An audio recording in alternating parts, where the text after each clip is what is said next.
Hello, my friends, and welcome to today's video break. Psalm 55, verse 14 says, "With whom I once enjoyed sweet fellowship at the house of God as we walked among the worshipers." Now, what does this mean?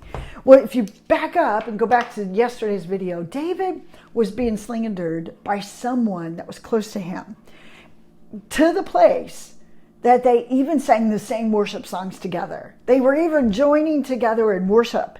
And now all of a sudden, somebody is coming up against David. Oh, can you feel the pain? Can you feel the heartache? Has that ever happened to you? I hope not. But man, I can't wait to the day when our churches can come back inside and begin worshiping one another, because don't you have a newfound love for those that belong to the body of Christ? I hope so. I hope you do. And I hope we all realize that if you're in the body of Christ, if you belong inside of a church, we all do. The church is right here, by the way. I'm not talking about the building. I'm talking about if you're a believer and you are worshiping together with other believers, and one of those believers, or if you or yourself have ever been guilty of talking about somebody else or coming up against somebody else behind their back, doing something that's this is what this is all about. How devastating that was. How devastating.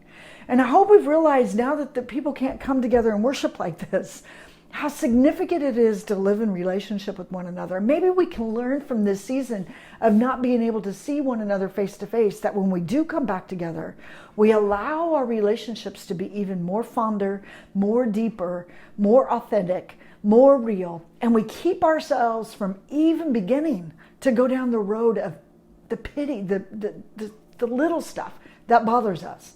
Maybe we now realize that we're only going to focus on the big stuff.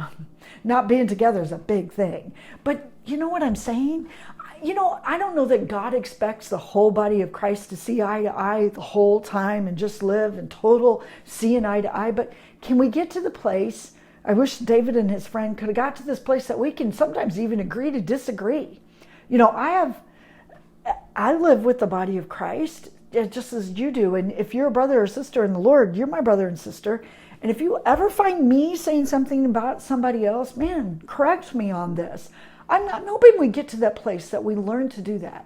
If we hear our brother or sister saying something negative, I'm even talking about those outside of your own church. I'm talking about any denomination. If we are slandering them, oh my word, I hope we start holding each other accountable to that. That we need to use our words. Our words are powerful.